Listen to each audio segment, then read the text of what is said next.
Through Isaiah, in our first reading, God speaks to the Babylonian exiles. We have to remember at this time the Jews had been taken into exile.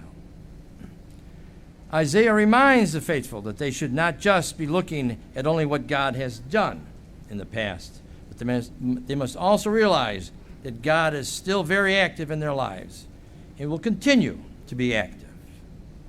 He affirms that God worked mighty deeds for their ancestors at the time of Exodus from Egypt. He parted the Red Sea.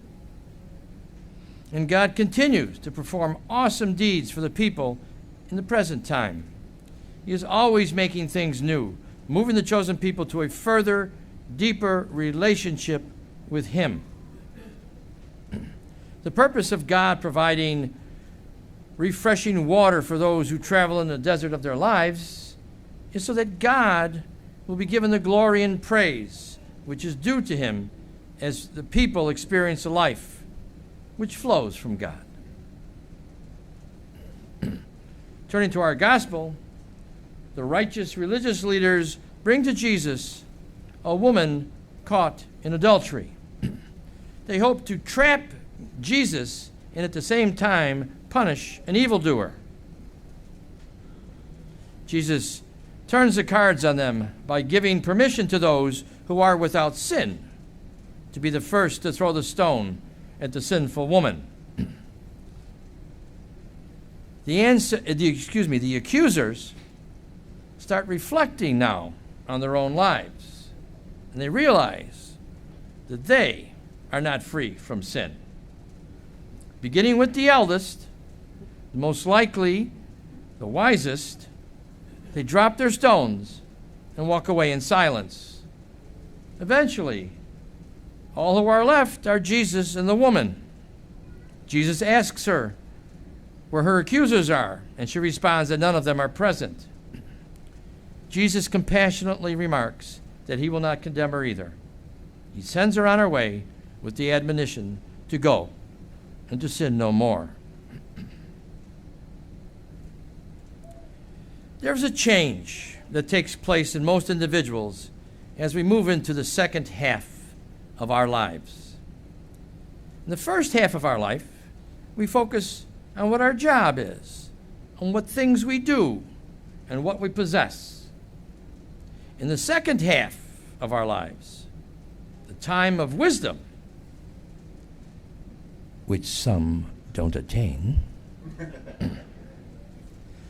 the focus shifts from doing things to doing with less and going where no one necessarily wants to go.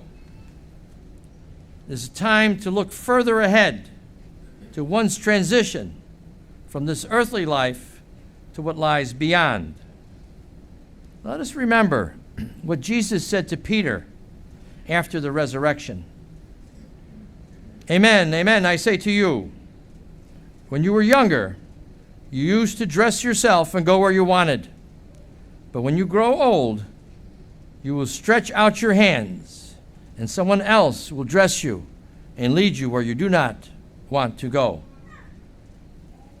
As we continue our earthly pilgrimage, we need to move from our possessions, from our job descriptions, and from doing the right thing to looking ahead to where Jesus is leading us.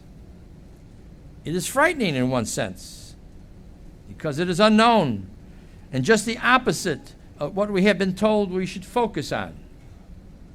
We need to let go, to surrender, and to trust that God is in control.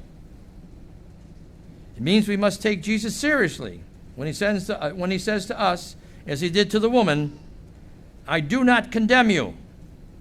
Go and sin no more.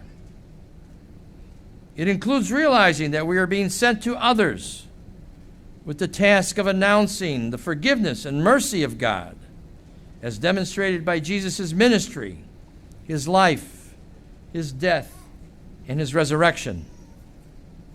It is only when we can look beyond our own interests and our possessions and focus on where God is leading us that we really can be ready to let go and to let God take control of our lives.